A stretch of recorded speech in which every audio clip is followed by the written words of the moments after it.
Season's greetings, Colorado sports fans. What's up and welcome to the Denver Sports Podcast, a podcast where we talk about all of the best topics in Colorado sports. And of course, to talk about your Colorado sports today, you've got two people who are not in the state of Colorado. You've got myself out here in Seattle visiting some family. Henry, you are at a wedding in Minnesota, which is insane for someone to have a wedding 2 days before Christmas on a lake in Minnesota. How you doing, man?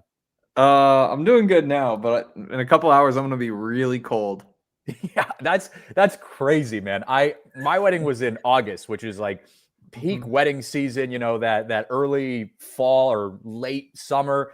A middle of December wedding is insane. And I'm hearing that we're actually missing some, I don't know if people enjoy this, but like summer weather in Colorado. So I don't know if I'm jealous or if I'm happy that I'm in a place that looks a little more holiday, a little more festive. It's kind of snowy and rainy out here, but yeah, I hear it's pretty blistering hot in Denver. Yeah, that is kind of crazy to think about, like just how hot it is. Probably don't need to go too deep down that rabbit hole, but it is kind of crazy. But no, it's 30 degrees out here in Minnesota, kind of exactly what you expect. Yeah. And it's going to be a cold day.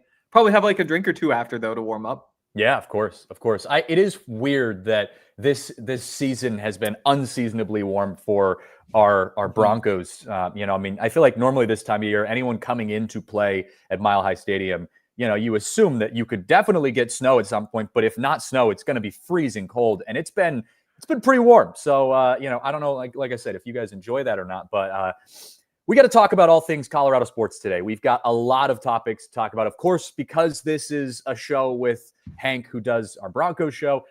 We are, of course, going to be talking a lot about the Broncos. We'll throw some Nuggets topics in there. We'll throw some Avs. We might even throw a little bit of Rocky stuff in there, just a tiny little bit. But we've got a lot of good stuff to talk about today. And first and foremost, I want to kick off the show with the news that happened first thing this morning.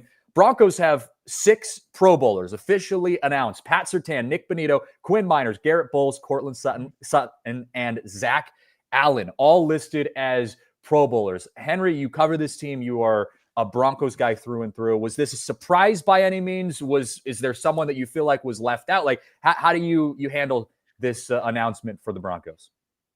I think 6 is pretty good. It's always tough. 6 is the most of any team. I think there are a couple other teams with 6, maybe 3 other teams with 6. The Broncos haven't had 6 in one Pro Bowl since 2016. They haven't had more than 3 in one Pro Bowl since 2018. So this really is a step up, and it really is respect from the league. And so you have to appreciate having 6. But, whenever you're a really good team, there's always going to be guys who you think should get in. And I'm surprised that Talanoa Hufanga did not get in, because Pat Surtain is the Broncos' best defensive player.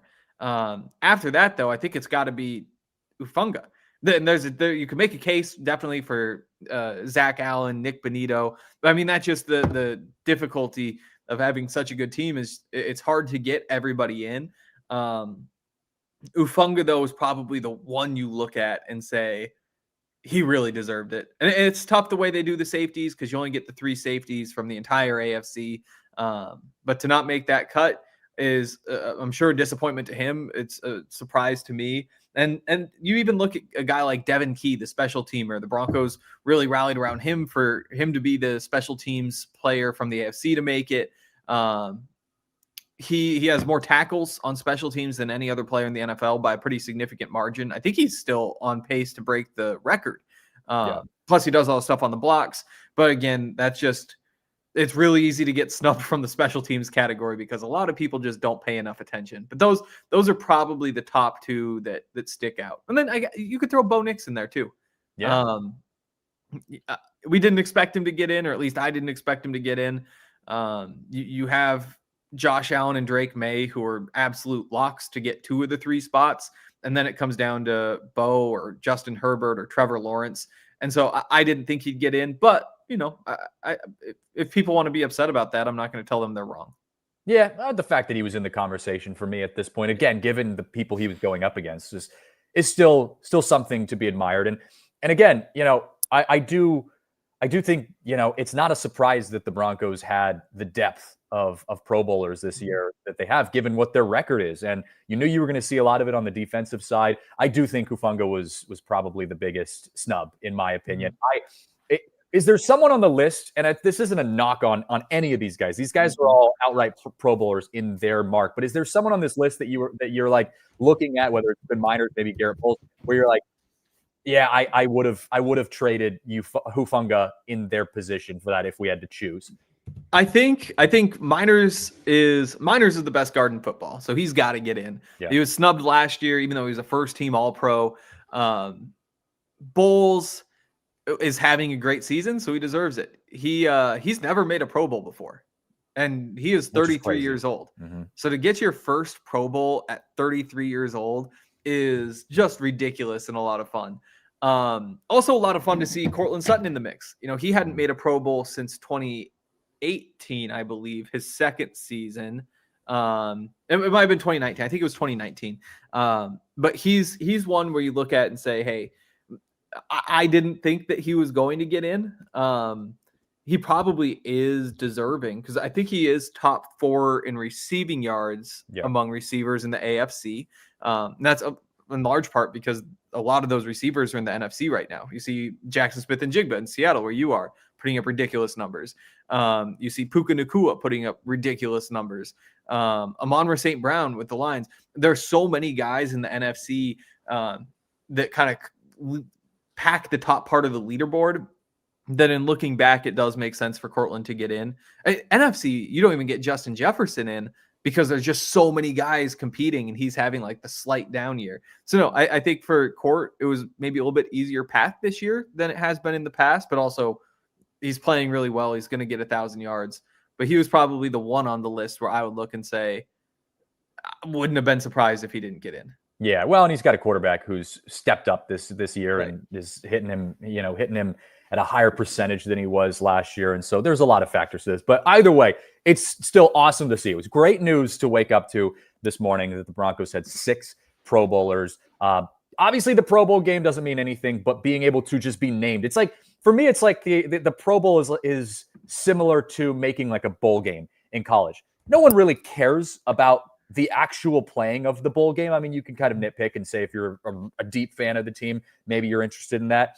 But the idea is just making it, right? The idea is just getting the announcement saying like, yeah, you guys got to get announced as the 6 Pro Bowlers, and that's what matters most. So it's cool to see that. And I also think this has just been a great season for the Broncos. And so it's kind of a cherry on top so far to see guys getting recognized for that. Guys deservedly, like I said, everyone on that list and even beyond deserve it of a Pro Bowl. To get recognized for that, I think is validating as Broncos fans, because there has been a lot of controversy on whether or not this team is legit, whether or not this team deserves all of the praise or all of the success that they're having. And to see 6 guys on paper that all are very deserving of a Pro Bowl make the Pro Bowl, it's like, all right, look, like you can say whatever you want about this team and the struggles that they've had, the success that they've had, but you still have a ton of talent out there on the field. And that's why the Broncos have the record that they have. Right. And when you wind up in this situation and you get to say the biggest surprise is somebody who didn't get in. Yeah. That's what makes you feel really good, because there are a few other names that you can look at and say, hey, he had as good a shot as anybody of getting in here. It just didn't work out for him. So yeah, there's 6 guys who get the honor, which is a great number. Nobody in the NFL has more.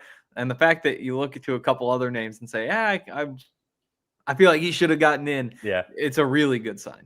Who gets credit for this? Because I know George Payton obviously crafted the team. He did the drafting, the trading, all of those things. But then you can look at the on-field product and say, well, Sean Payton, he gets the most out of his players. He's scheming them correctly. He's putting them in a position for success.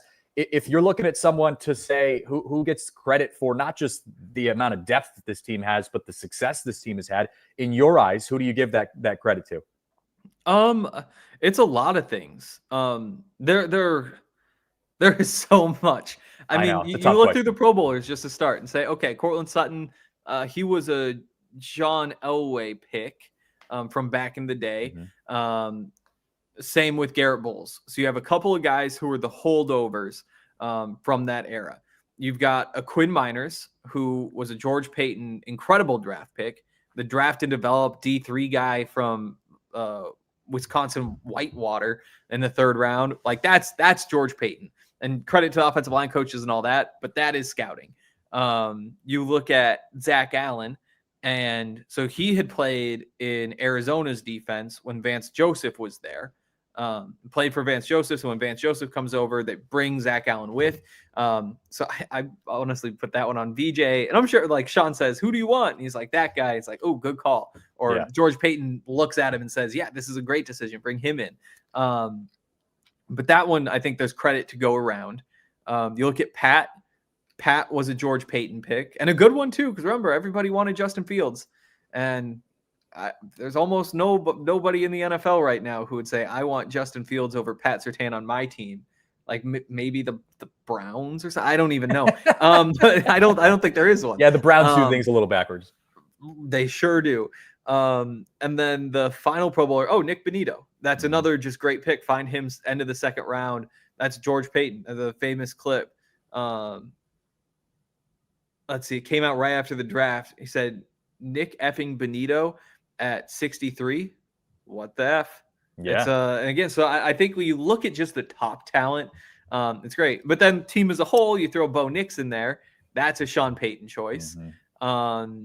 You look at like Ufunga, who we thought should have been here. Again, that's probably scouting team saying it's a good idea, but Sean ultimately saying, yes, let's go bring him in. So I think there's a lot to look around. I think you can really point to a bunch of different places and say, this is why things are going well, because there has to be a bunch of reasons when you're at 12-3. Yeah. It's really nice when we got to say 12-2. I know. Well, and Garrett Bowles is always outspoken about Sean Payton and what he's done to this team. And that's kind of why I asked that question, because I do think, I don't think there's one person who is to blame to get the credit for all the success that the Broncos are having. It is a case of, Sean Payton getting the most out of this lineup that was built by, like you said, it goes back to John Elway in some cases, but then also George Payton. And so it's kind of a blessing of riches that we have here on the Broncos side of things. But Broncos coming off of their first loss, like you said, it was nice to say 12-2. Now we got to say 12-3. So be it. I know you guys talked about this a little bit on your guys' show, your post-game show and your show yesterday. So I don't want to dive too deep into the weeds on the loss. But I wanted to ask this. Are there silver linings? Because I know you weren't concerned. Your tweets that you said, your comments on the show yesterday, you said you weren't concerned about the Broncos' loss. And I think there's some truth to that. But I wanted to get specific. Are there silver linings from what you saw on Sunday with the Broncos that you think, you know what, I think they can learn from this. I think they can grow with this. I think it's actually maybe even better that we saw this now and we can build on that into the postseason. So the silver linings phrase is an interesting one because so like you said, like I'm not concerned about the team based on that win. Like I am more concerned about their positioning. The fact that they now have to win both their last 2 games instead of probably needing to win one of those games is a massive difference. Like the idea that you are now more than likely going to be playing the Chargers in week 18 in what is essentially an AFC West divisional championship game. It stinks because we were saying, hey, we think the Broncos are going to get the 1 seed. And now we're saying they've got to win that game. Otherwise, they're going on the road in the first round. And that is a big, big, big difference. So the situation is drastically worse. And they still control their own destiny. Like, it's no time to panic. Like, this is the way things usually pan out in the NFL is it's close at the end. It's just that we had that dream of this could just be nice and easy for the Broncos, get it all wrapped up, rest the starters even. Now there's no world in which you rest the starters. I think you'd need about 5 games to go the right way this week to be able to even consider it. But so situationally, obviously things much worse than they were before the game. In terms of the team, like I said, I am not concerned because they just made mistakes. Like, they missed tackles. Riley Moss missed a couple tackles that led to big plays. Riley Moss has been a great tackler all year. The Broncos as a whole, even including that game, only 5 teams have missed fewer tackles than the Broncos. So I am not all of a sudden concerned about the tackling because of one game. And I think that's kind of the trend with the issues we saw throughout. But not being concerned is different than silver linings, I think, because the silver linings part, I don't know. I mean, I guess I would look at RJ Harvey, even though I still have this exact same concerns about the run game that I did coming into the game, which is, yeah, you can be explosive at times, but there's just a lack of consistency. There are too many runs that go for 1, 2, 3 yards for you to actually make a real run that relies on the run game. Instead, you have to rely on the passing game. That concern is still there, but you have to look at 120 yards from scrimmage and say, hey, there's a silver lining. The rookie running back looks awesome. I'd say the pass rush from the interior looks really good. They really capitalized on the double teams that were going to Nick Bonito and Zach Allen. So there's a couple. There aren't as many silver linings, though, as I might have thought, because there just aren't things that like pop out and like, hey, at least you have that. That's fair. And that's a fair assessment, right? I do think, it was just a frustrating game in the sense that there was a lot of mistakes. There was a lot of those kind of situations. So, I'm with you on that, man. We got to take our first break of the show. After the break, though, Broncos Christmas list. What do we want to see from the Broncos as they get closer and closer to the playoffs? And then we also talk a little Avs, Nuggets, and more. That's all coming up next. Well, I want to give a huge shout out right now to our friends over at New Built Construction. New Built is a great company because although they deal with kind of a messy topic, that's home emergencies, flooding, fire damage, those kind of things, they do it incredibly well. They've got great customer service that is just so nice. I mean, they can take the stress away from really stressful situations. I've talked to some of their contractors. I've talked to some of their people, and they are just the nicest, most helpful people out there. And the cool thing about New Built Construction is when that home emergency happens, and I say when because there really is no if. I mean, things happen. If you own a home, you know this. You're like I said, whether it be water damage, wind damage, fire damage, mold that you got to remove. I mean, there's so many different things, even just general repair projects. You've got to be prepared with a company like New Built. And the cool thing about them is they are available 24/7. So if it's 3 a.m. and you've got something going on in your house, you call them up and they will be there for you to make sure that they can take away the stress and ease your mind and get you repaired and ready to go so you can get back to being comfortable in your home. So when that home emergency hits, New Built Restoration and Construction will be there for you at nubilt.com or 720-903-4254. Again, that's 720-903-4254, and let them know that DNVR sent you. Well, I also want to give some huge love to our friends over at Toyota. Toyota is the official vehicle of DNVR, and I am here in Seattle visiting my family. And the cool thing about this is my mom owns a relatively new Toyota Tacoma, and I get to drive that. And I almost think of it like a test drive because I just love driving Toyotas. I've been driving Toyotas my entire life, literally, since I learned how to drive. I had a Camry as my first car, then I had a Highlander, and now I have a new RAV4.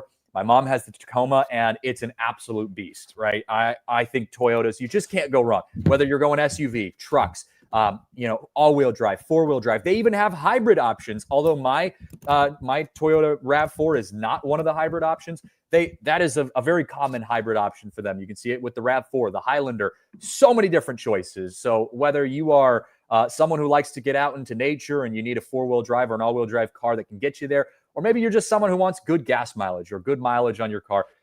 Either way, Toyotas last forever. They're reliable and they are affordable. So if you're in the market to get a new Toyota, visit your Front Range Toyota stores at a location near you. AutoNation Toyota, Arapahoe and Centennial, Corwin Toyota and Boulder, Group Toyota in Littleton, Mountain States Toyota in Denver, Stevenson's Toyota East in Aurora, and Stevenson's Toyota West in Lakewood. Toyota is the official vehicle of DNVR. All right, back here on the Denver Sports Podcast, Christian Saez, Henry Chisholm, and we're talking all things Denver sports. Now, I got to ask this question before we move on to the Broncos wish list. We are emotional sports fans by nature, right? I don't think you can call yourself a sports fan and not be emotional, which means you get on the highest of highs when your team is winning and the lowest of lows when your team is losing. But I do think there are some sports that we tend to overreact to a loss more to. And so I wanted to ask the question because we're in the thick of 3 postseason contending team seasons right now with the Avs, Nuggets, and Broncos. Is there a specific sport here in Colorado that you overreact to losses more with? Is it the Avs? Is it the Nuggets? Is it the Broncos? And I understand they're different in nature, right? I mean, the Avs and the Nuggets play more games by nature than the Broncos. So from a statistical standpoint, the Broncos losses mean more. Right. But from your perspective, emotionally, which one do you overreact more to? Which one do you crash out more to? That's a tough one. I don't crash out often. In general, people get mad at me a lot of the time in the chat for things like when the Broncos started 1-2, and I said, they look pretty good though. I know everybody's upset because Sean Payton said they could be a Super Bowl contender. I don't know, they look pretty good. It stinks that they lost, and people get so mad. But then when they win, and I say, there's yes, they won, but the run game wasn't consistent, and there's all these other things. Because the difference between winning and losing in the NFL is just so slim. It sounds like you're the voice of reason more than anything. That's how I like to think of it. Other people would call it something very different. Like a contrarian, for example, is one word that comes out a lot. Right. But again, that's what Sean Payton always says. The good's never as good as you think. The bad's never as bad as you think. So I think maybe it's because I spend so much time watching the Broncos. I don't get too high or low just because, I don't know. You see everything that's happening. And again, the good's not that good. The bad's not that bad.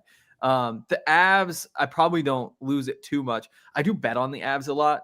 And so I guess that would skew things probably more than any of the other teams in Colorado, just because it's so easy to say they're minus 200 to win. They always win now. I'll take that. So you wind up with some big money on some of those games. And so that can be disappointing, but that's a totally different aspect. I think just the randomness in hockey makes it easier to say they deserve to win, but it happens.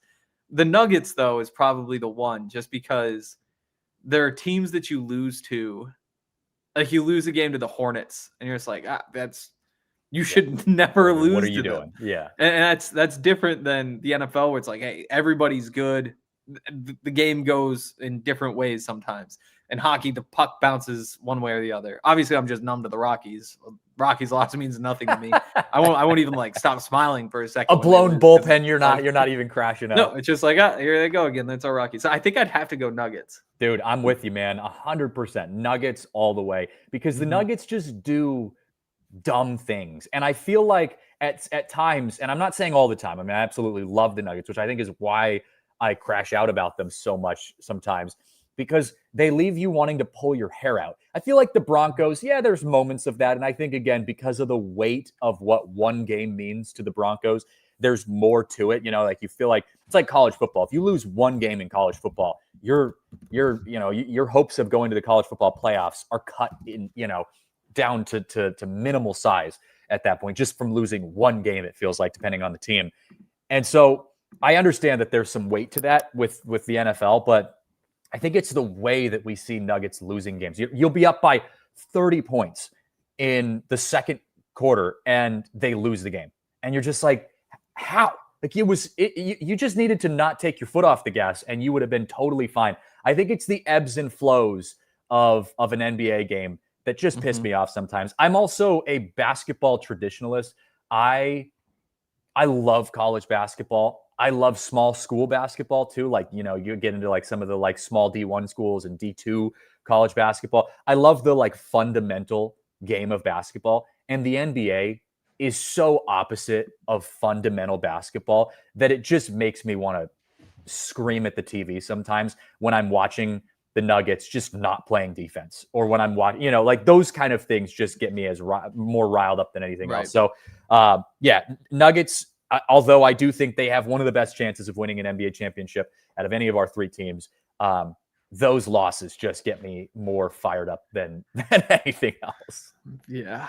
It's just heartbreaking every time. Well, I think there's something about the way those losses go where, like, a lot of the time they're down like 15 in the middle of the third quarter.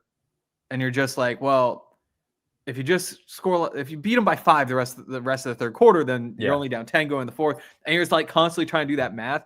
And because we've seen the Nuggets come back from those deficits, because this only a few weeks ago, they came back from down, was it 23, I think? Yeah. Yep. And so, like, you just keep thinking it's going to happen. And when it doesn't, it's just so disappointing. It is. It is. Also, the injuries are there, and there's other frustrating parts of being a Nuggets fan. But I want to change gears back to the Broncos because I had asked before the break. Broncos postseason coming up a couple weeks. We've only got 2 games left of the regular season. Now, obviously, everyone's Christmas wish list for the Broncos would be to win a Super Bowl. So that aside, that's the puppy on top of the list, right? That's the big ask from Santa that you want to accomplish. But besides that, for the smaller gifts, what's your wish list for the remainder of this Broncos season? Well, results wise, so it's very hard to win a Super Bowl as a wild card team. There are a couple teams that have done it. I want to say there's 2 in the 2000s who've done it. The Giants did it when they beat the Patriots in the upset. And I think there was another team more recently that also did. Point is, going on the road and winning 3 straight road games to make the Super Bowl and then winning the Super Bowl is a massive, massive ask.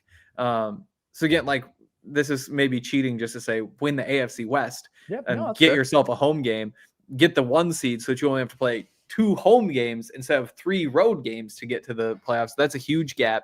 But I mean, results based, you trade anything. Like you say, we've got I don't know. You don't want to wish ill on anybody, but random starter you don't get in the playoffs. Like, I'll roll those dice if you're giving me the automatic 1 seed right now. Yeah. I think that's fair. I think above all else, it's seeding, with me. Because you're at that point in the season too, where you're not really making any other player deals. Like if I had said, what's on your Santa wish list, 3 months ago, you would have had you could have put specific players on there, depth in the, wide receiver core or running back game, the running game. Like, you could have gotten a little more nitty gritty with it. But at this point in the season, it's all about seeding, to win. Man. You just got to win. Yeah. You just got to get some dubs under your belt, and you got to have other teams losing in specific games. So you're still in the driver's seat, which I saw you were breaking that down a little bit. The Broncos are still in the driver's seat.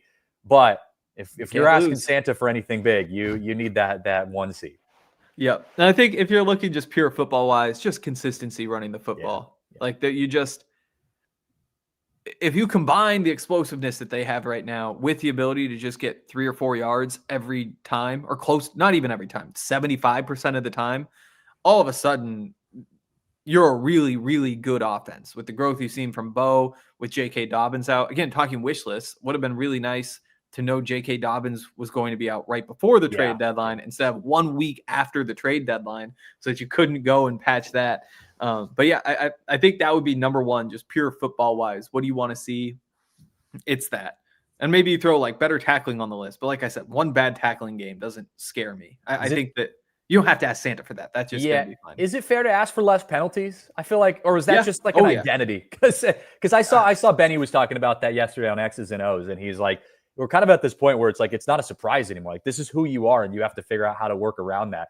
I don't love that answer, because I'm like, penalties are self-inflicted. And yes, some of them, are just bad calls. I know the officials did not help us on Sunday. But some of it, I'm like, come on, guys. Like, right? Like, you got to clean this stuff up. But it's something that we say every single week. Yeah, no, it's an issue. And it kind of went away, or at least wasn't as notable for a couple of weeks there. But that was the story of the game to me. That's why you lost, was because of all those penalties. Some of them are tough breaks. PJ Locke doesn't hear the whistle. Nobody hears the whistle. Everybody's still playing except the quarterback, roughing the passer. Instead of the false start that would have made it 3rd and 15, you wind up giving them a free 15 yards and a free first down. You look at Malcolm Roach, they go and score a touchdown after that roughing the passer that would have set up a 2nd and 17 if not for the penalty. Like the list of plays that they made off of penalties is crazy. And that's why it's so getting just there's the success rate. Essentially, you got to get 50% of the yardage on first down, 75% of the yardage on second down, 100% on third or fourth down to call that play a success. And so some of the nerds out there, they track net success rates.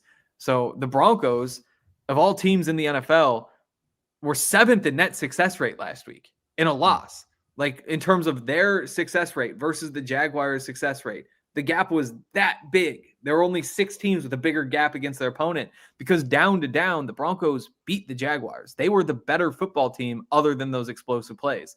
But when those successes that the Jags have are 63 yards or 30 yards for a touchdown, and you factor in a couple penalties too, like that matters more than just being better in the margins for most of the way. But that was a sidetrack. So yeah, penalties is a good one. Penalties is that's lower on my list, but I take an improvement in penalties for sure. But we got to pause for our next break on the show. After the break, which Colorado sports teams most needs a Christmas miracle? We'll talk about that coming up next. Well, I want to take this time to give some love to some of our upcoming events because we've got some good stuff happening, specifically at the DNVR bar. Christmas Day is a big day in Colorado sports. You've got the Broncos and the Nuggets, and we are doing 2 watch parties at the DNVR bar starting at 4 p.m. all the way till basically midnight. We got Broncos earlier game. What time's that Broncos game on Christmas? 6:15. Is it 6:15? Okay, so Broncos, it's not actually an earlier game. So they're both around the same time though, right? Because the Nuggets is, I think, stinks. Right after that. Yeah, that's tough. Yeah, because I was really hoping the Nuggets would have the early game. Yeah. So I go to the Nuggets game with my friends, then come back and do the Broncos stuff. But instead they overlap. So everybody's coming to the bar though, which will be a lot of fun. That will be a lot of fun. It doesn't open until 4, but it's going to be a bender from 4 p.m. till 11 p.m. Right. You get your Christmas gifts done in the morning. It's actually a perfect timing though, because you get to do you do the whole little opening gifts in the morning, and then you've got a good little break in the middle of the day, get some lunch, and then come to the bar for the evening party. You got watch parties for the Broncos and the Nuggets. It's going to be a good time. It's going to be a very, very good time. I'm bummed that I'm not going to be there. Are you going to be back in time for that? Oh yeah. Yep. We'll be so you're doing 10 a.m. first NBA game. We'll be up in the studio watching all the sports. Wow. I was going to say, so you're doing wedding today. Are you leaving tomorrow then? Yep. Wow. Well, luckily they changed. So we aren't doing a Broncos show tomorrow. So instead of the 6 a.m. flight back, I now have the 7 p.m. flight back. Okay. Which will make the day much more pleasant. But yeah, then we got Broncos Thursday, and then Friday night I'll go up to Montana to see my family. Come back. Oh my gosh, what a week for you, man! It's gonna be a busy week. Yeah, it'll be fun.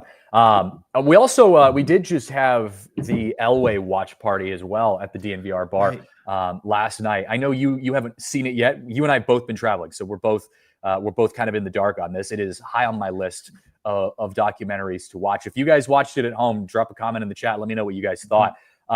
It is cool though to see Colorado, specifically the Broncos, getting some love on a major sports documentary. You don't normally see sports documentaries made about our Denver sports teams. You see a lot about Boston teams, a hell of a lot about Boston teams, but not a lot about Denver teams. So I'm pretty excited to watch the Elway documentary. Yeah, I mean, absolutely. I'm really excited. I've been looking at that. I've been excited about it for a long time.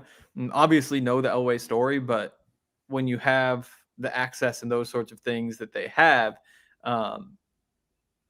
it just you get to tell it in a different way, more fun, insightful way. People don't realize how good John Elway was. Like they still don't. Like there's something about this generation. Because so many people didn't see him, right? I mean, so many of our generation didn't see him play. So I mean, this is exciting for me because I'm like, okay, I get to watch this. I've seen highlights and stuff, but I haven't watched John Elway, on screen. I don't know, at a capacity like that. Right.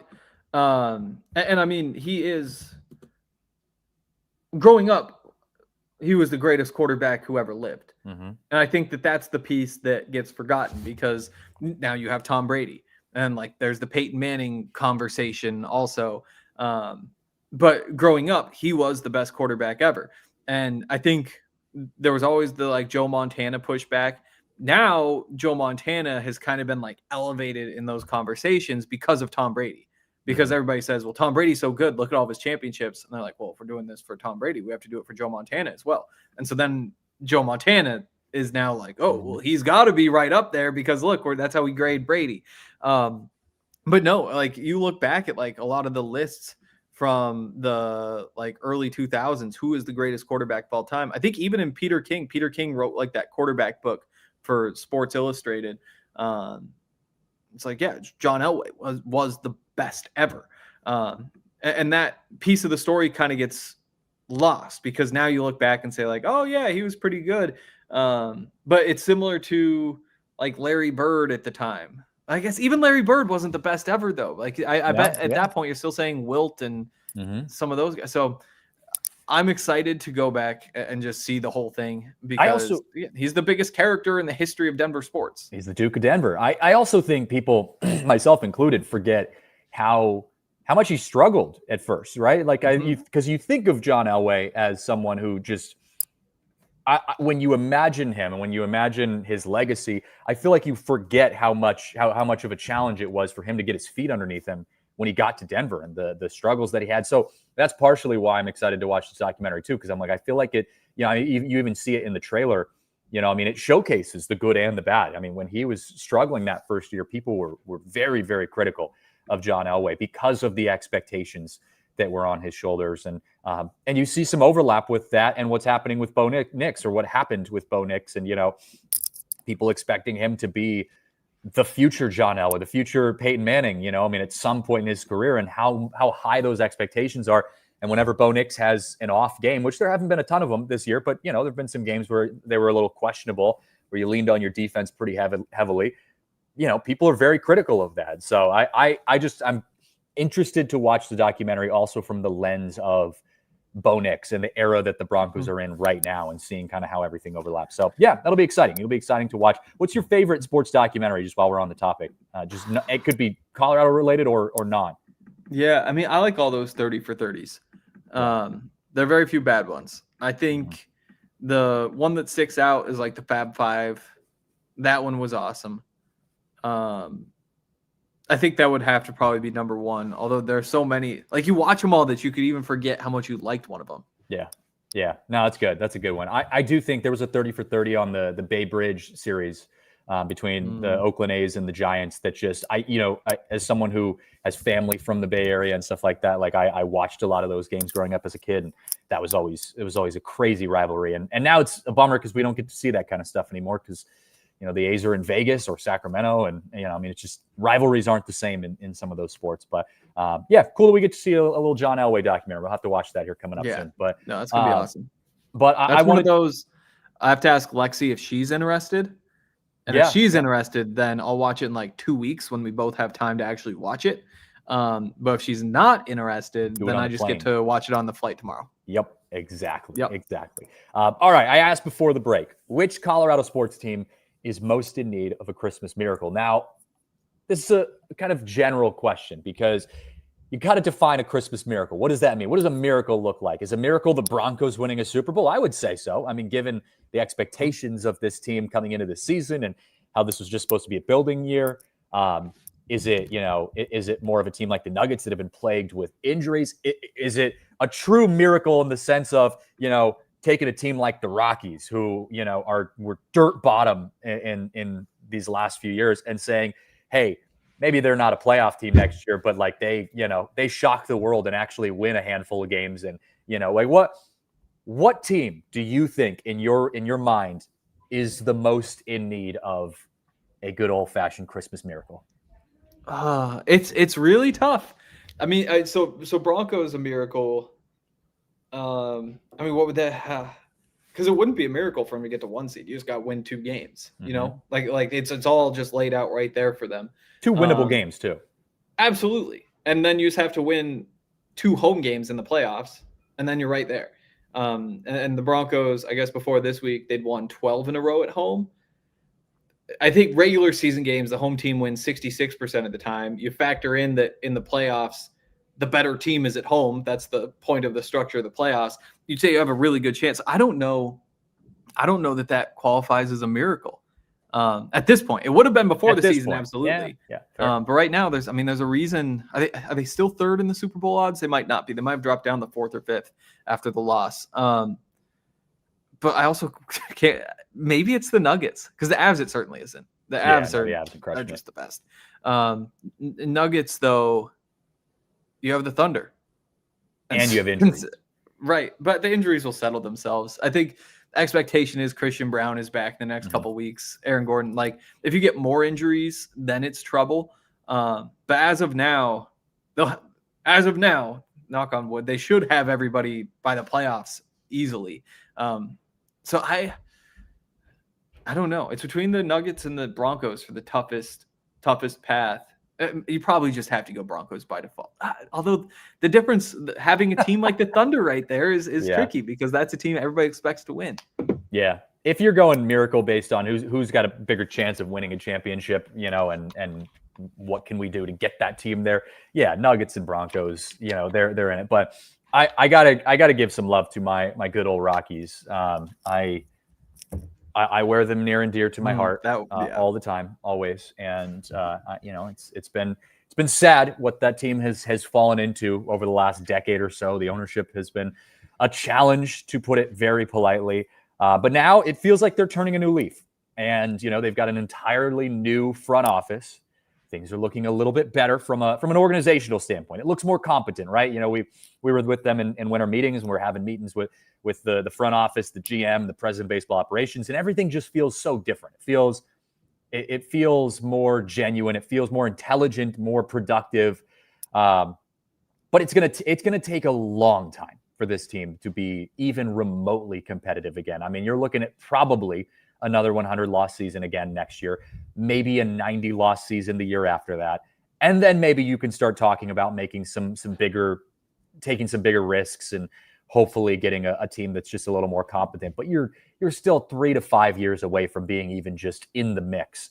And so I think if there's a team in Colorado that needs the biggest true Christmas miracle, it's got to be our good old-fashioned Rockies. They sure do. They need a miracle by far. Yeah. Even I don't think it's even a miracle. Might not be enough. What does a miracle even look like for the Rockies? Like, is that actually winning, like, or not winning? Like, not, is that like losing 90 games next year? Playoffs. I think playoffs would be a miracle. Playoffs would be a miracle, but I honestly think, given where they're at right now, I think just straight up like 90 90 losses or less would be considered in the miracle. I don't know, maybe 80 losses. 80 losses. Yeah, we'll say that's a miracle, because you're not making the playoffs with 80 losses. Broncos Super Bowl. Yeah, it's tough. Yeah, it is tough, because there's no way they make the playoffs. You're in the NL West, and the wild card's always competitive. Teams are getting so good in Major League Baseball. I think and to be completely honest, although we know the Rockies have needed to fix their front office, they haven't really done anything on the player side. They largely have the same team as of now, aside from a couple new minor leaguers. They largely have the same team that they had last year. So you're not looking at these guys saying that even if one or two of them takes a good jump, I mean, hell, even if one or two of them takes a leap that we saw from Hunter Goodman, which, he was an all-star last year, you're still not making the playoffs. You don't have anywhere close to the pitching that you have, that you need to be a competitive team in Major League Baseball right now. It's going to take years. So I would take, a Christmas miracle for the Rockies is losing 80 games, next year. I mean, that would be insane for them. So I would take just not losing 100. That's kind of my goal. That would be a huge step. No, yeah, I'm curious to see when the moves start coming for them, because it makes sense. Like, if you're the Rockies, you're planning to make any moves in free agency, you don't do it right away.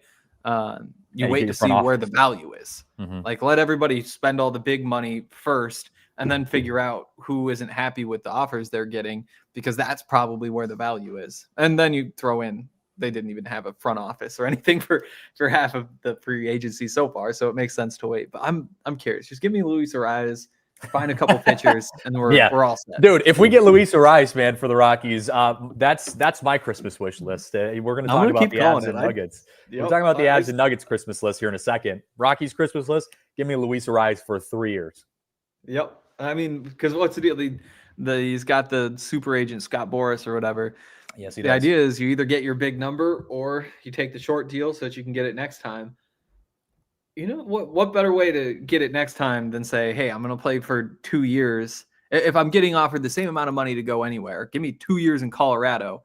The way he plays, in particular, with that massive outfield, he's going to wind up hitting 320 in one of those seasons, and then he'll go get his big payday. And he's going to look really good compared to the minor leaguers that are playing for the Rockies right now. So, yeah, that'll be fun. We got to pause for our last break of the show. After the break, we wrap up with Nuggets and Avs Christmas list as well as holiday hot takes. That's coming up next.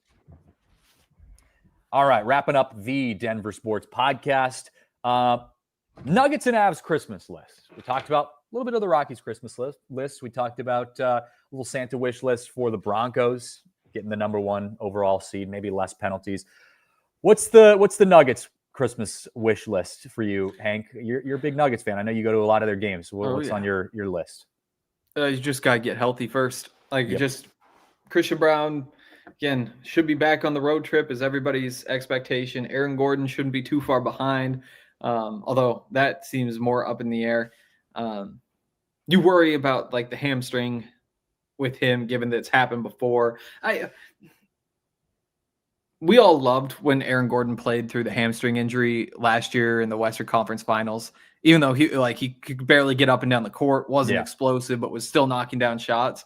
But even at the time, you knew when you're playing through something like that, there's a chance that you make it significantly worse when you do that. So I am a little bit more nervous about him, just given that he made the choice to play through it, which again, we'd love. And if it turned out to be a championship season, obviously worth it. But yeah, you just hope that he comes back and it's good the rest of the way. But and then you stay healthy. There's nothing that happens with Jamal and Nicole is always healthy, but that's the key for the Nuggets. If they're healthy, they can give anybody a run. Absolutely. Health is the only thing on my Christmas wish list for the Denver Nuggets. For the Avs, Christmas wish list for the Avs. The Avs are a wagon, man. There's not a lot of things to be desired. If there's one thing that I think the Avs still leave to be desired, it is the power play. Yep. You got to fix the power play. And that's it. And you got a whole season to do it. Figure out a way. Chris McFarland, Jared Bednar, figure out a way to fix the Avs power play or just make it better. Make it competent. Right. It's just not even close. And so once you get to that spot, I'm content, man. You can beat literally anyone. Totally. You can already beat anyone, but it is just kind of crazy that for years everybody calls for them to fire the power play coach because the power play has always been a little bit disappointing. They finally do it, and then the power play gets even worse. And so it's well, and maybe that guy was holding everything together. And you have the best team. I mean, it just doesn't make sense. No, with that talent, there should be a way. And you wonder if it's because you have Nathan McKinnon and all those guys, incredible passers. Are they being too patient? Are they trying to set things up too perfectly? Do you just flip to putting more pucks on net? It would sound kind of crazy to do that when we've seen so many beautiful goals of when things are working on the power play. Let's go all the tic-tac-toe stuff where you just get the tap in on the backside. I don't know how you go about fixing it because it's been years. It's been 3-4 years, and they've won a Stanley Cup with a really disappointing power play. So it's not the end of the world, I guess, if that's your one flaw. It just doesn't seem like for a team that's that talented that it should be a flaw at all.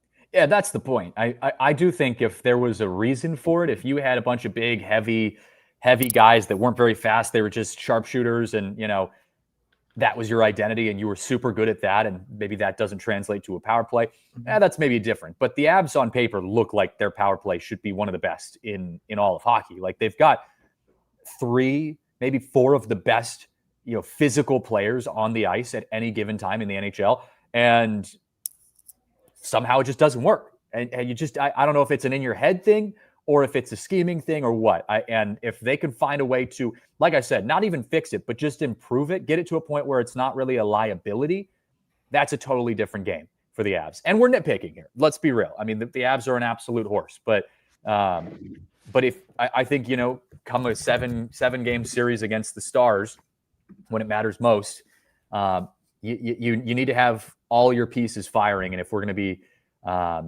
nitpicking on that, I do think that's the really the only area they need to improve on. Yeah. You'd love to see them improve, and hopefully they do. But like you said, I mean, even if they don't, they still have 8 more goals than anybody else in the NHL. They've given up Nathan 13 McKinnon. fewer goals. Right. Yeah. Like you're better offensively than any other team in the league. Yeah. You're better defensively than any other team in the league. You get the power play going. That's great. But even, I mean, being in Minnesota, you get to, what was it? Yesterday, it was 2 days ago. The Avs play the Wild. The Wild have won 4 in a row with the Quinn Hughes trade and all that, and they're fired up. And I think Avs just beat them 5-1 in that one on the road. Mm-hmm. Like just casually. Easy. Like, yeah. Not only are these wins and dominant wins, but they're dominant wins against teams that are also playing very well. I liked your tweet, by the way. I saw your Minnesota tweet about, how do you have a bar with no cups? How do you have a bar with no cups? And it had the Minnesota. Every time I'm in this airport. It took me a second to figure that out. I was like, what do you mean there's a bar with no cups? I'm like, what kind of bar is this? And then I was like, oh, wait. Bar. I saw the logo on it. I'm like, all right, I get it. I get it. I also heard something crazy yesterday, and maybe this isn't crazy to you. Benny Fowler was talking on X's and O's with Dave Logan and said that he hates eggnog and eggs in particular. That's the part that gets me. I'm actually not a huge eggnog guy. I'm not against it. I'll eat it I'll drink it if it's provided to me. But Benny saying that he hates eggs has to be one of the biggest hot takes I've ever seen in my life. Like, how are you a professional? Exactly. How are you an athlete and hate eggs? Right. I feel like that's impossible. Absolutely. No, I mean, that's just free protein. It is. I eat 5 eggs a day and I'm not an athlete. 5. That's okay. Dude, that's my cholesterol is just through the roof. I believe it. Yeah. No, I get the raw eggs thing, but again, even as an athlete, I'd be more surprised if he said like, I don't eat eggs, than if he said, I drink eggs for every breakfast. Yeah. Like that's what you're supposed to do for those guys. Yeah, you can mix eggs in anything, man. That's crazy. So what's your do you have a holiday hot take? Anything that is more substantial than Benny Fowler hating eggs? I guess that's not a holiday That's a good hot question. Take, but I don't know if it's a hot take, but I think I have to go back and check. I think this might be the 4th Christmas in 5 years where I've just been alone. Which sounds very depressing, dude. Oh, absolutely. So, but like the person that happens, like, oh, this sucks. I'm all alone. Yeah. And then by the time you get to like a few Christmases where it's just like, yeah, just me on the couch today, you wind up figuring out how to have an incredible day, especially with all the sports going on, and like the food delivery apps now just make it so easy. So I don't know exactly what the take is. Again, like this year we've being alone on Christmas is better than being with family. See, I wouldn't go that far. For sure. It's not better than being with people, but it's not as bad as you would think that it would be. It's tolerable. Yeah, and this year, I'm not sure who all is going to be at the bar. So the bar opens at 4, but we've got the studio up there, so we're just going to hang out in the studio starting at 10 when the basketball starts until. I mean, if the Broncos win the division that day, which no, it wouldn't be possible because they need the Chargers to lose on Saturday, a couple days later. Yeah. But still, we'll be there from 10 a.m. to, who knows, maybe midnight. I've got a true, genuine holiday hot take that I think goes exactly against what you were just saying. I love the holidays with family. I love, I'm one of those guys that like, and maybe it's just where my family lives in Seattle, they live by the water, so there's just lots of outdoor things to do. I don't watch sports on Christmas, which sounds insane.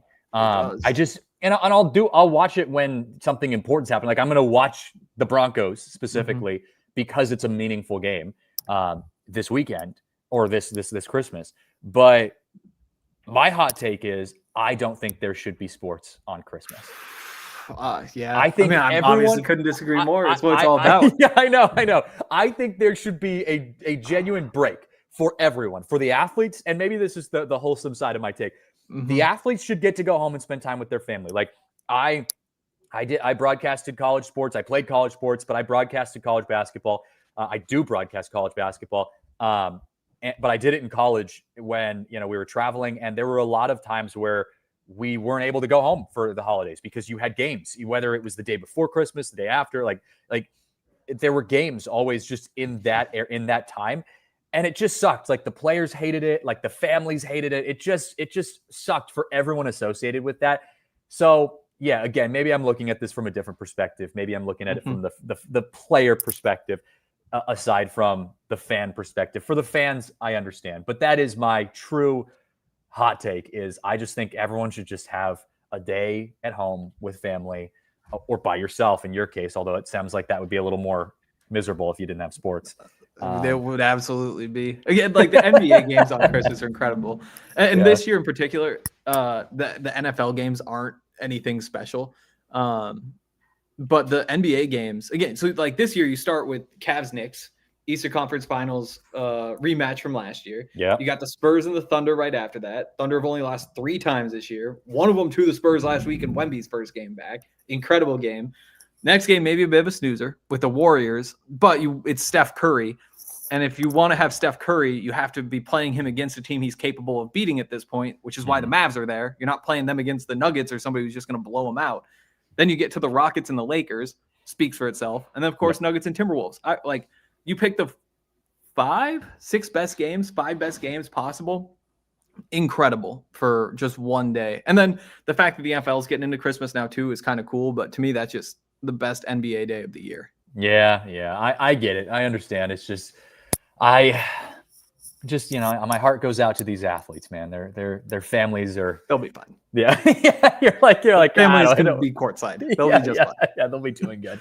All these little kids are like, "Where's Santa?" It's like, oh no, you get to be in a suite here, buddy. You can come on and watch your dad play some basketball.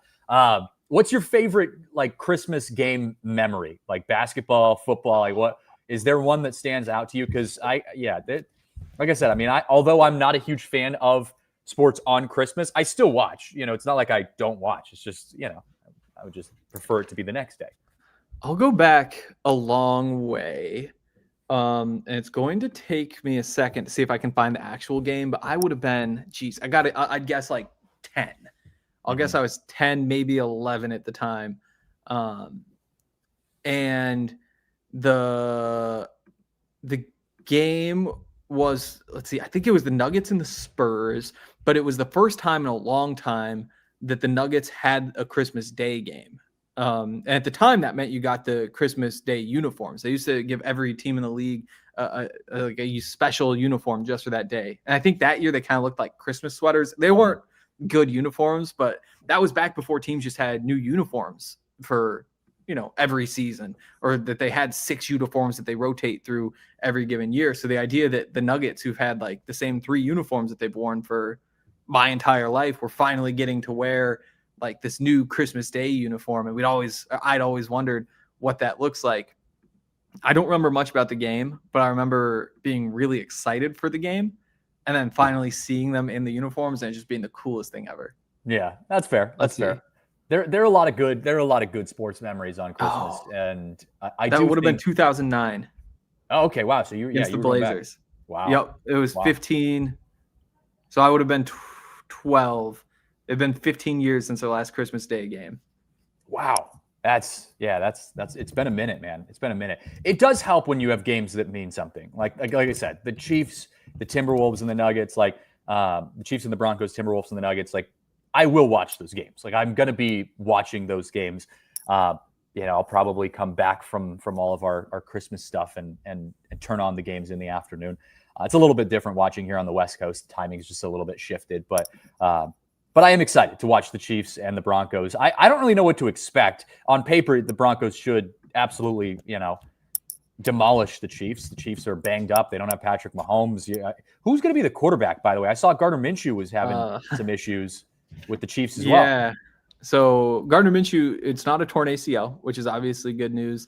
But it'll be Chris Oladokun, the former South Dakota State quarterback from about 5 years ago, who gets to see what he can do against the Broncos defense. I'm excited to see him just because of the old FCS football connection, but nothing like having a third string quarterback, starting on his is making his nice season debut against the Super Bowl bound Broncos in the last week of the season on Christmas Day. Nothing like making your season debut on that. But all right, we got to wrap things up here on the show. I know you have a wedding to get to. Good luck. Right. Are you wearing like a trench coat? Like, what's your attire? Or are you just going suit and tie? Because it's going to be North freezing Face cold. coat. North Face coat with a sweater. And Okay. like shirt and tie and all that stuff. I think, Nice. yeah. I mean, I haven't been in the cold in. I don't think I didn't get home for Christmas last year. It's been a long time since I've been in like the real cold. So this will be Been a minute. This will be something. Yeah, I love it. Well, good luck. Happy holidays. Merry Christmas to everyone at home. Thank you guys for watching. We'll be back next week with more Denver Sports Podcast, probably talking a little Nuggets, a little Avs more specifically next week. So thank you guys for watching. Have a good holidays, and we'll see you guys right back here on the Denver Sports Podcast. We all silly like the mayor.